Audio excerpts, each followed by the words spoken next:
think I gave myself a dare. It was the height of the Cold War.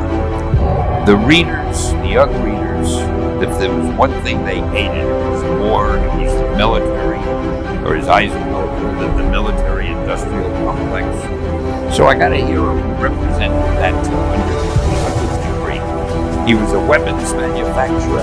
He was providing weapons to the army. He was rich. He was an industrialist. But he was a good-looking guy, and he was courageous. He went over to Vietnam by himself to test out one of the weapons, and then something happened, and that's how he became Iron Man. But I thought it would be fun to take the kind of character that nobody would like, none of our readers would like, and shove him down their throat and make him like it. And because of the fact that Tony Stark was such a great guy, see, I had Howard Hughes in mind when I was thinking. He was without being crazy, he was Howard Hughes. And he became very popular. I'll tell you a funny thing about him. He was his heart was an inch, and he was always afraid at any moment he could keel over. I love the concept of a guy in the armor suit, and with all the things he could do. And I love the idea we came up with that Iron Man was really somebody who was Tony Stark's bodyguard, because he had to justify what's this guy doing always hanging around. And I thought that was kind of clever. So there was Tony Stark, there was Iron Man occasionally, and oh, it's Tony's bodyguard. I love the name Pepper Potts, Happy Hogan. Here's this rich man. He has this beautiful assistant or secretary, and she's lovely. Now, if I were really an original writer, I would have had a page. But what the heck? Of all the comic books we published with Marvel, we got more fan mail for Iron Man from women, from females, than any other type. For some reason, females really loved Iron Man. I figured out, first of all, he was handsome. Secondly, he was rich. And thirdly, I think the girl would want to bother him and say, that's real big. Don't worry about your heart. I'll look after you. And hey, if you die, I can never know anybody. No, I only added that and didn't take that. But I think there was something about Tony that aroused the maternal instinct in women or something.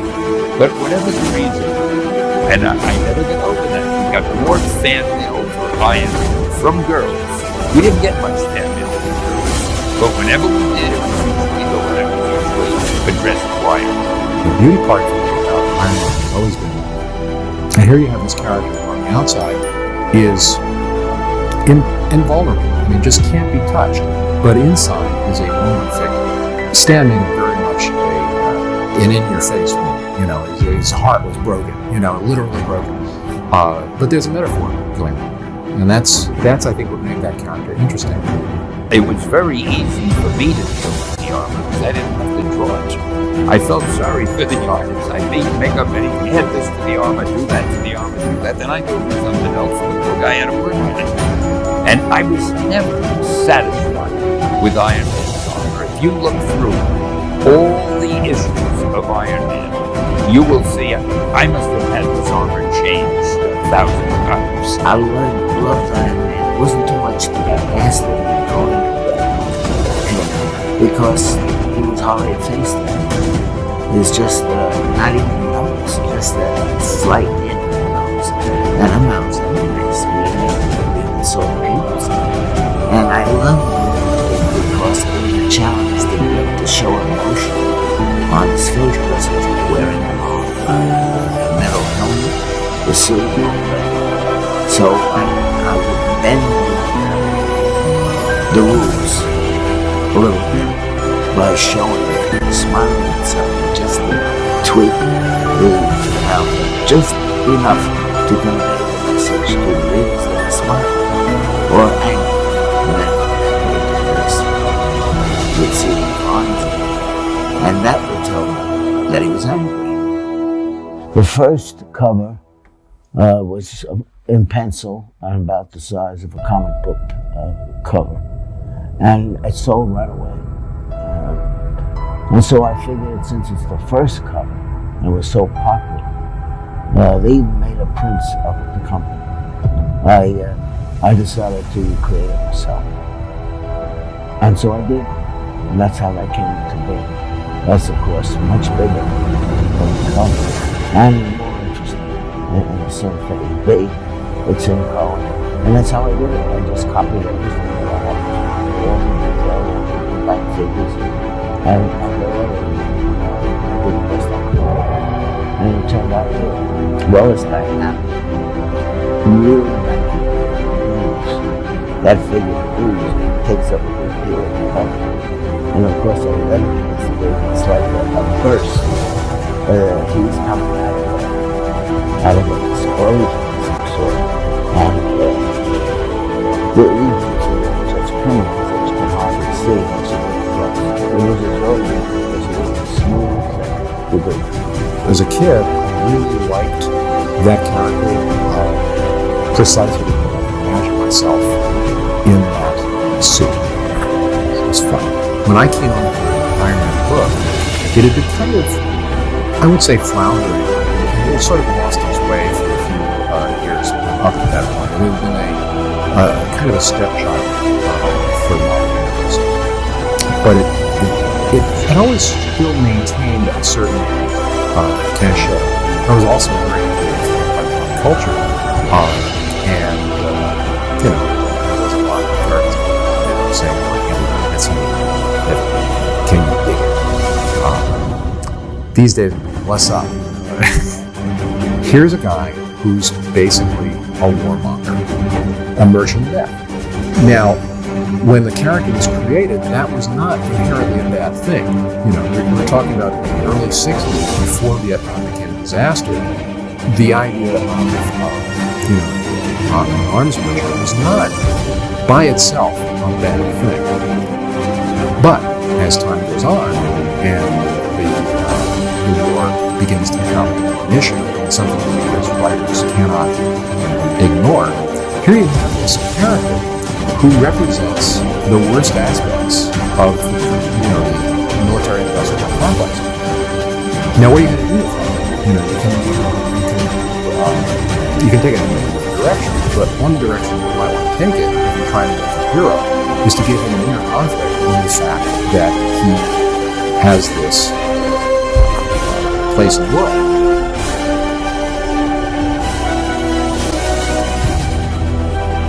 Well, there are only a handful of things that stand out. Crimson Dynamo and Commander, like the name too. And both of them sort of iconic Cold War figures. The Red Star, Black Widow, so I think they produced that. So there was this kind of Cold War demonology, all the foreign and bad, the American kid. Well, of all of them, I think the Mandarin spoke to me the most because he was sort of like the anti-Stark. Tony is, as the richest person in the Marvel universe, you can almost imagine him sort of like the linchpin, that draws everything else together. It was his mansion where the Avengers started the Avengers. He's the guy who started the Avengers, in effect, by providing them a place to stay. Here you are. The Avengers, very early on, or reasonably early on, particularly when it came to Captain and Thor, these guys learned who was behind the masks or helmets. And that kind of gave Tony a circle of peers, a circle of people he could relate to on his own level, not necessarily intellectually or scientifically. S.H.I.E.L.D., I always felt that S.H.I.E.L.D. was a Tony Stark creation in some sense. That he's the guy who put it together, or made it possible. Certainly must have designed the helicarrier, probably sold it. Stark Industries was the primary supplier of weapon technology to the American government.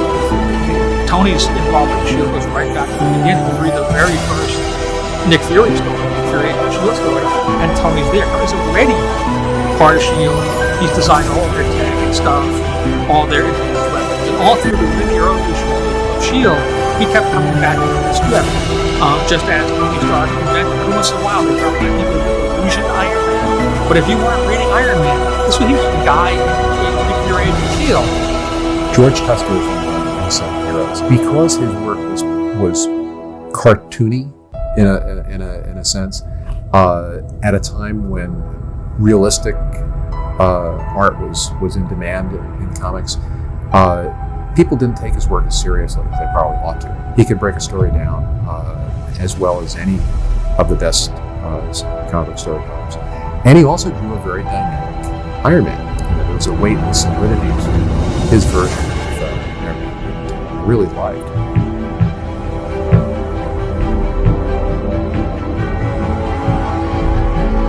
It was the first monthly title.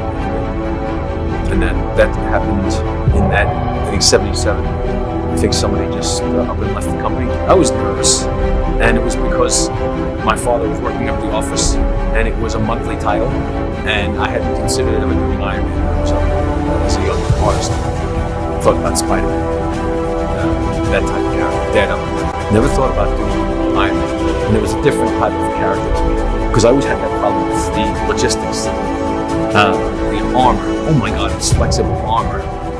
I had this close line. That's impossible. It's got to be hinges, joints. It didn't make sense. And we spend belief character, and then I began to really enjoy it, and then blossomed into more because it became a melodrama. It's strange. And then, of course, he had his personal problems, the demons, and it became more than just simplistic armor to save the heart type of character. Okay, this is the very first complete comic I ever read. And I've been told that over the last 30 years that it is the #1 book to line up because of this great spot right here, right above, right there. Getting the first one done was probably as good a feeling as I've had in anything, because it's like climbing your first mountain, hitting the first one. I was very right out of this. Probably the youngest guy in the history of Marvel. So getting your foot in the door as a young guy was what Barry Smith had to break down a ton of barriers. He's Barry freaking Smith, greatest artist in the history of comics. But even for him, it was easy, and that's why David Nichols. Dave was always involved in helping create the story. Appreciated what I had to offer. I was just a teacher, and I started talking about Iron Man, which was from the time I was a kid. This was the character that I was really excited. So with Iron Man, it was kind of that. I always said, believe the suit works, everything else. All you gotta do is make the suit look cool. Make it look like it functions. And that was one of my ideas, making the suit look functional. Looking at Iron Man and saying, okay, parts of him are organic, parts of him are not. So I just started thinking about that. In terms of approaching Iron Man, it was always just making it completely believe. I mean, people talk about, the Arkham story. Of course, Cam Martin, I was always like, Doctor Strange. Not, fantastic. I know he's the end of the monster fantastic four. If there ever was a character that was the antithesis of Tony Stark, it was Doctor.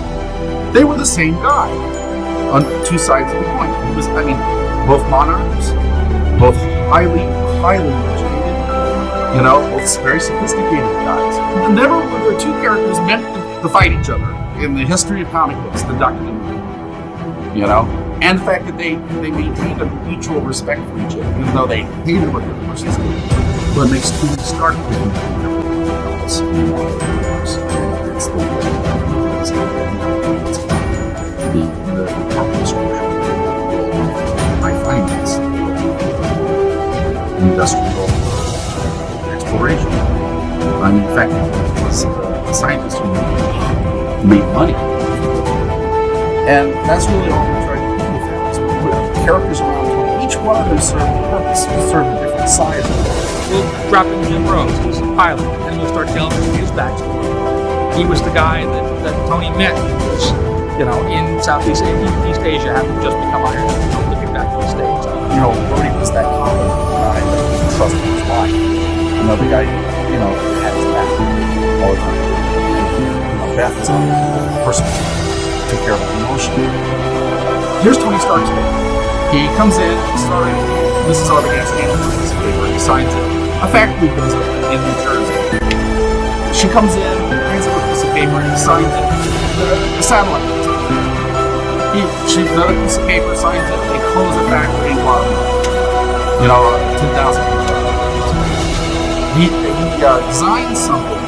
He goes to his drawing board, designs something. He sits down to the technical crew, whatever, to the technicians. They build it. They do all that kind of stuff. Sales and manufacturing go to it. He never sees the damn thing until it's in orbit. Who could really live that way? It's a different set of problems, a different track, different things like that. And that was one of the things that I thought about with Iron Man. This is the only character I think you could really do that with, where you start thinking about alterations in the design to fit specific needs and tasks. And I believe the stealth armor was the first, but Dave and I had already discussed several different versions of space armor, sea armor, and so on and so on.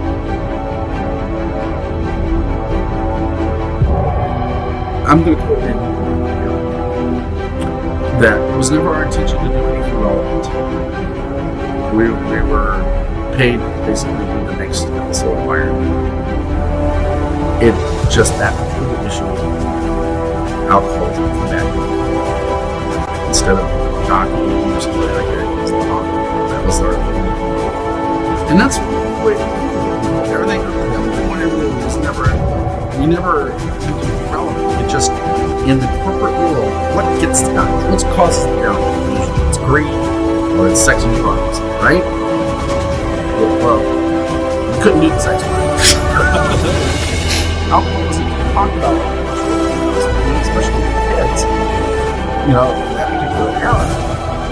But we treated it as men.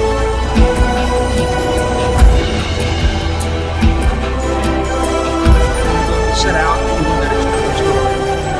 We weren't even certain if it would be a permanent thing. Because on one level, it seems like it flies with the concept. I've certainly heard from, some real hardcore Iron Man fans of days gone by. No, this is Iron Man. Because Iron Man's the whole point is he's got a suit of armor. He should have powers built into himself.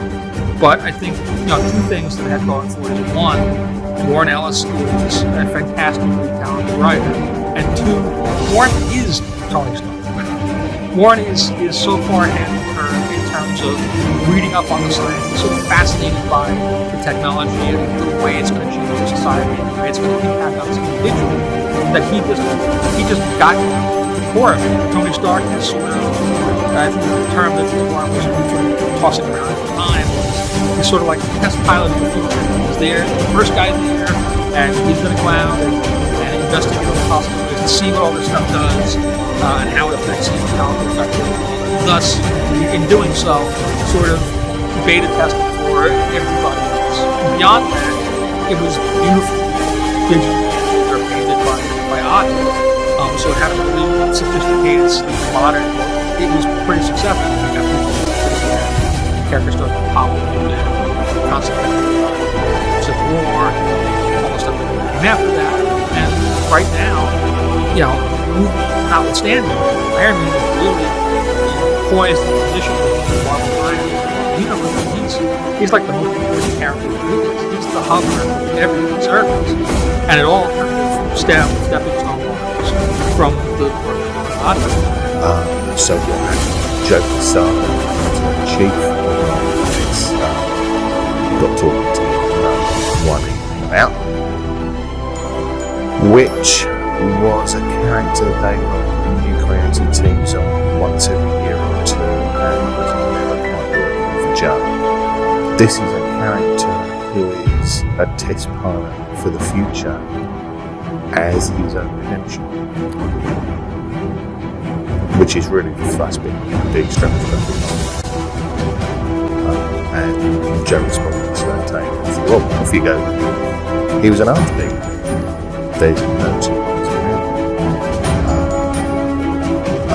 While that was built his fortune, therefore to be a technologist, he wasn't actually being that at the genesis of the character. He was just a man blocks.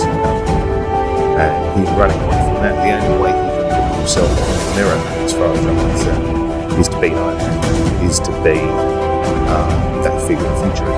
After I agreed to take a shot at Joe and develop a new take, the next thing was finding the artist, and Joe being Joe, just a comics outfit has a lot of very strange plots. There's certainly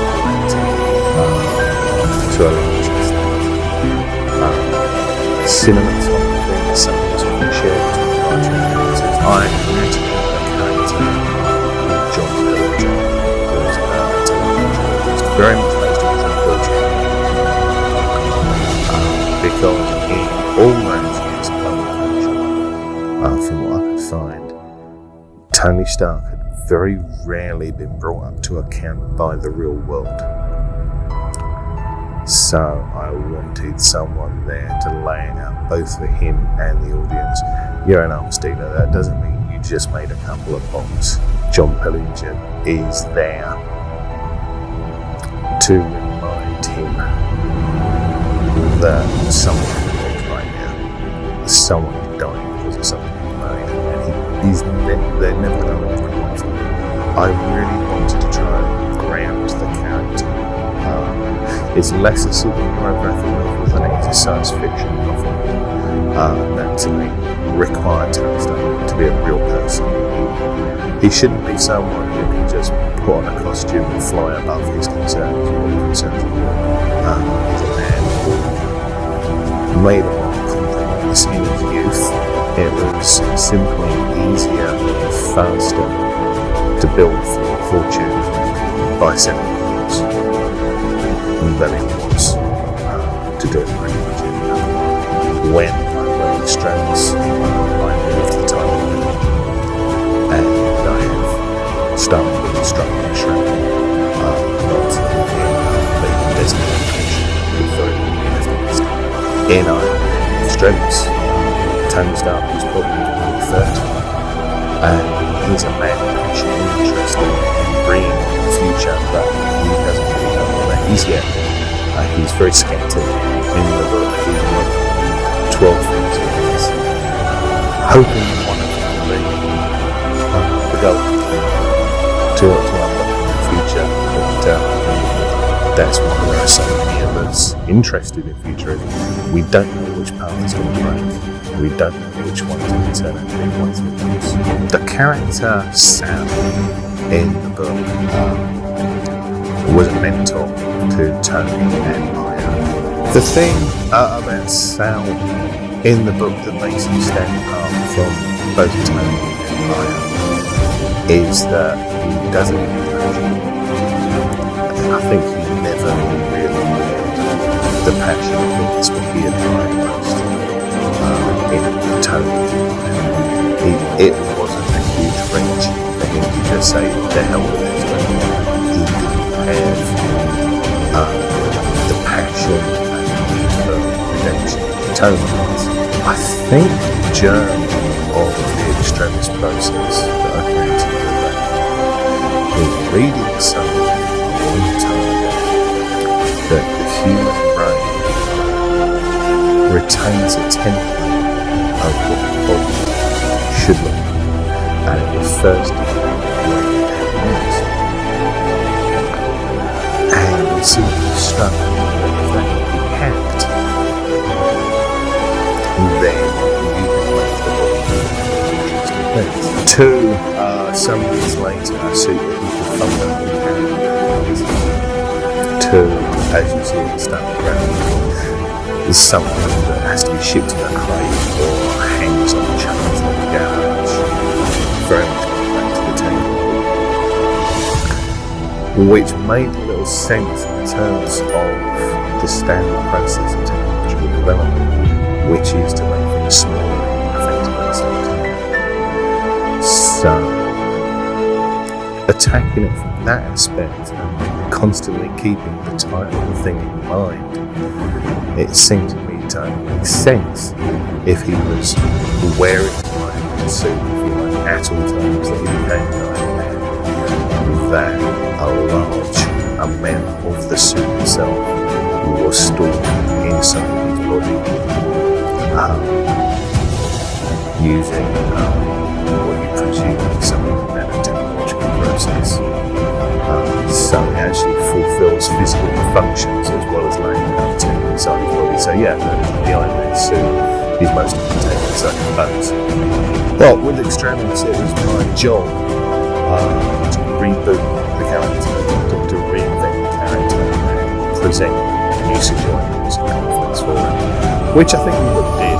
I think probably the favorite parts of Extremis for me is in the second issue where Mal walks into the FBI building, and I think that's what I usually describe as a storyteller. I think that's when I started feeling comfortable with just telling or choreographing scenes. I think the action came out quite good.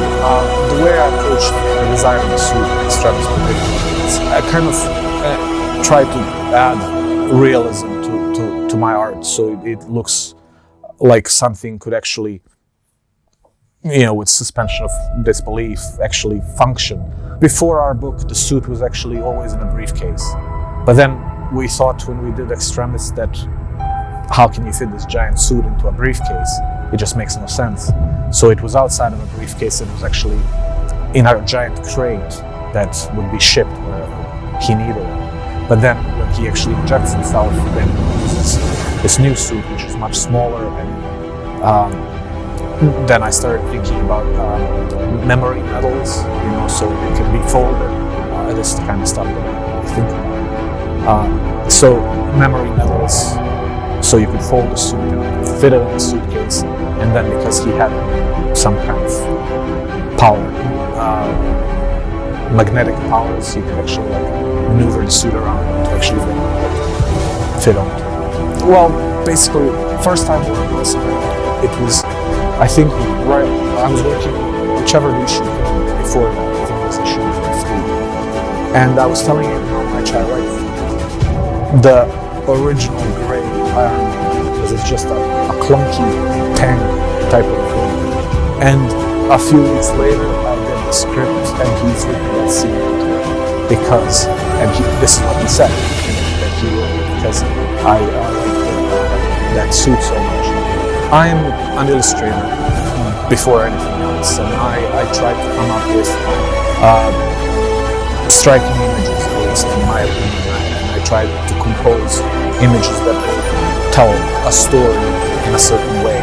And when it comes to doing sequential art, comic book pages, I try to serve the story before creating beautiful images, but I try to create beautiful images at the same time, if that makes sense. Iron Man in Civil War, ultimately Civil War is a story about Captain America, and to a lesser degree about Spider-Man, sort of the third lower planet, that triangle. And it was that from the very beginning when the story was alive, the basic needs of freedom versus security kind of play themselves out. Those two characters, because they're so central to the mythos of Marvel, they're both so central to the avengers. This is a character who whatever he's done, take the way on himself. That seemed to be pretty put him in Civil War, and to some degree, a surprising thing, because again, the knee-jerk is half of the as the story played out and figured it out, we got to the end where ultimately it's got to be pro-registry inside of and somewhere along there, one of us has to know, where's that going to leave us? Let's put Tony in charge of S.H.I.E.L.D. That puts him in another interesting place. It's like running a company completely different because it's a more peacekeeping force, it's more military oriented. A lot of the same skills that it brings to running a company economically can be played out in this larger scale thing. Tony more and more the center point beyond Civil War, just after that, because he was the guy in charge, the man with the plan, and the guy across the course of doing these things, putting these plans in place, running into conflict with guys that were his friends, did things that he knew were tough. Tony Stark is a very difficult character to write because he's a lot smarter than any writer who's ever going to tackle it. None of us can claim to know how to create anything technical. We're totally faking. He's also a much more sophisticated character. His lifestyle, his background. I don't know any comic writers that trust fund movies that really know that side of society. It's all got to come out of our heads. He's a tough character to write in a sense. It's also a lot of fun. The Inevitable came out of a relaunch that Lauren Ellis and Adi Godoff did, which was a great relaunch, but they were using of his villains. They were using he was Rogue's Captain. And Iron Man is a great Rogue's Captain. And those villains specifically, if I could inject more villains in that story, I would have. But 3 seems. But I love those characters. Iron Man is a very specific kind of Rogue's Captain. There are also Iron villains. Whether it's the living laser or the ghost with his stealth suit, or Spy Master, who's sort of the industrial espionage side of an Iron Man story. It's also very interesting. So I want to bring back those characters for a modern audience. The way I tell these stories, whenever I'm doing a sort of historical tale, is I always, in my mind, set them in the present. Write them as though they're happening right now. There's a rule of thumb with comic books. It doesn't matter when it came out. Whenever you're reading it, it's happening right now. That's why comics are written in the present tense. Narrative captions, written in the present tense, because when you're reading the comic, the idea is it's happening right now. So my feeling was the Mandarin is Iron Man's quintessential enemy. His opposite number. Magic versus, mechanic. Technology versus mysticism. It's a great opposite number pair. But their first encounters didn't have a lot of mythic power. They were sort of one in a series of stories that were being told at the time. I don't think anyone knew that they would grow into Iron Man's quintessential foe. Eric and I've known him for years. We worked together in comics a couple of times when he was first breaking in. And always loved his work, but it was so technically precise.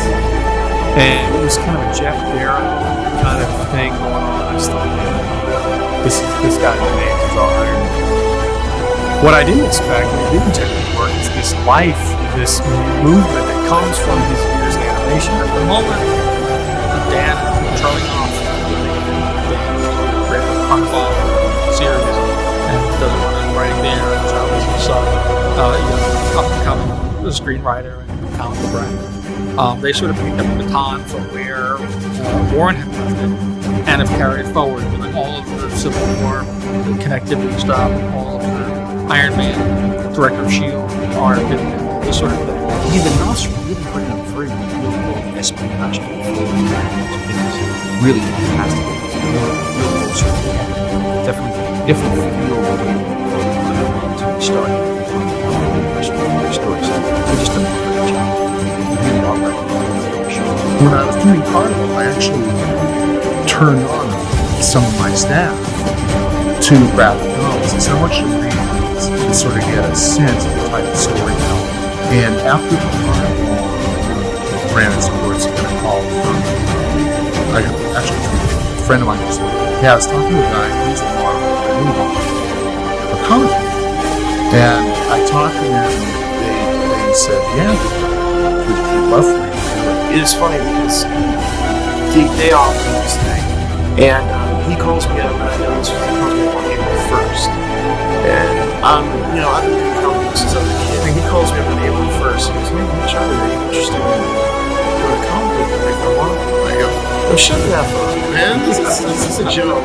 Why are you messing with me like this, Yeah. He goes, no, I know, this would be typical, man.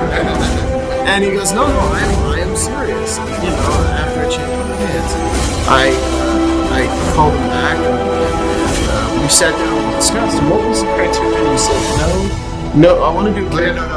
He said, well, do you want to do one of our characters? And I said, well, I'd really like to do one of your characters that's underperforming. Yeah. I'd really like to find me a character that's underperforming. I'd like one that's a little bit morally ambivalent. And, well, he said, well, how about, which one would you? I said, well, my first choice would be Iron Man. I thought, well, Iron Man, they said, no, I'd love to do Iron Man. And I said, well, okay, if I'm going to do it, I have to do it with my son, because I'm so out of touch with superhero movies. And he knows the idiom inside out. And I also knew that I had played with television and film projects. I knew Charlie was talented. It was a little bit of a leap. It was scary. I knew I had the craft of how to make the scene work, and I knew he knew the ins and outs and what you can and can't do. So he does all the first drafts. Yeah. So he carries sort of, he does the heavy lifting, just looking at a blank page. And then we break story. We'll break story in the first draft.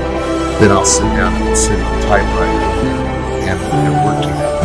And when I make changes, he's learning bits and pieces of craft. I think it's happening by myself. It was sort of nerve-wracking because I thought, what if he does that? What if he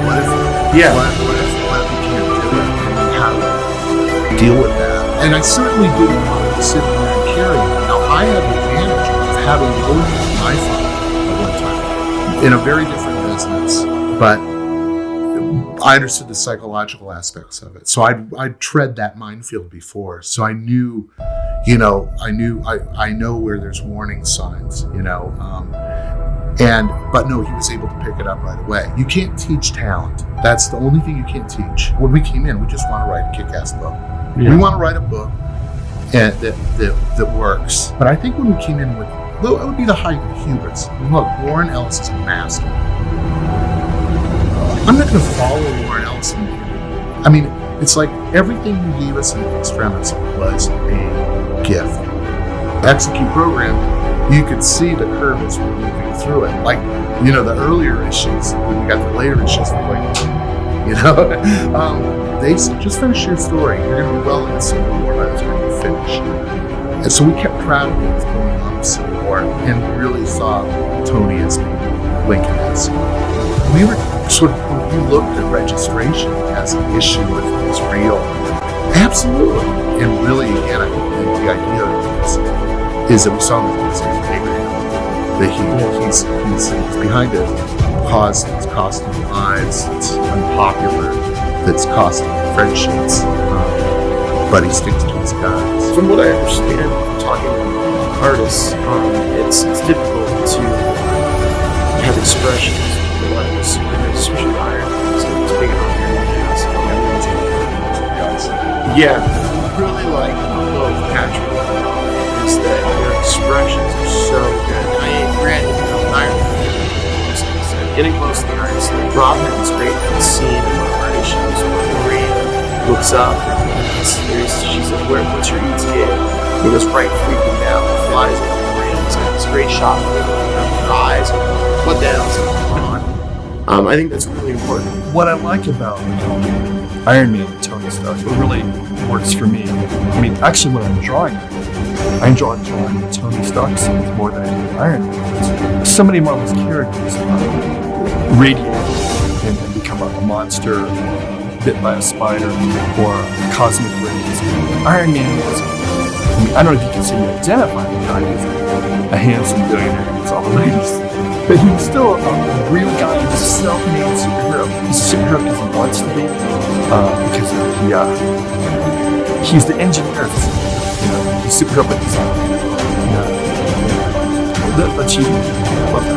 The double-edged sword of Iron Man is on the one hand, he's supporting characters of Tony Stark who are very emotional, extreme emotional strain, and on the other hand, I can draw a guy with a faceplate whose emotions were hidden in the armor. I enjoy the emotional aspects of it. With Maya and Sal, I thought they were some wonderful job with these characters. Some of my favorites were what they were going to do.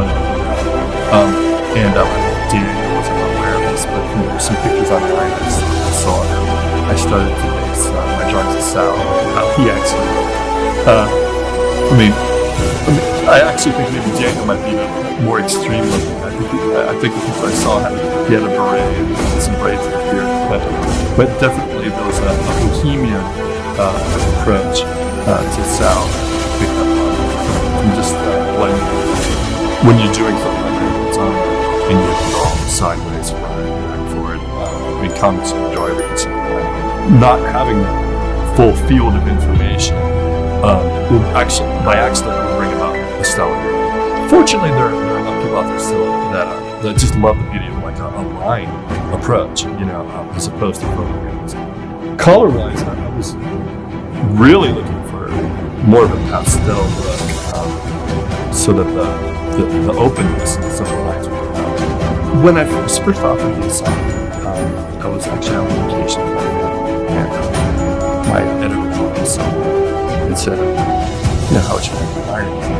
And, right away, I went on the screen. Are you kidding? Of course. And she told me that the Knopfs would be running, and they did kind of an arrangement with that. And it just got better and better. To me, great comics start with great stories. And these guys, I knew were going to write a great story. When I think about the project, I was often on research about actual things. They say London, to say London. It's Piccadilly Circle. There's a library, a specific library for research. There were a lot of places they used exactly what you this is my daughter. She runs, with her. As you can see, the cubits and rings, I think it's pretty impressive. What do you think? I think it's good too. Great. So Jeremy, how old are you? I'm 8. And how long did it take you to do this? You spent a couple I would hours. say, a couple of hours pretty much. She came in and said, I want to draw something. I said, well, why don't you draw one of Turkey's daddy draws? Then I said yes. Yeah. Yes. Do you like Ironman? Yeah, he's cool.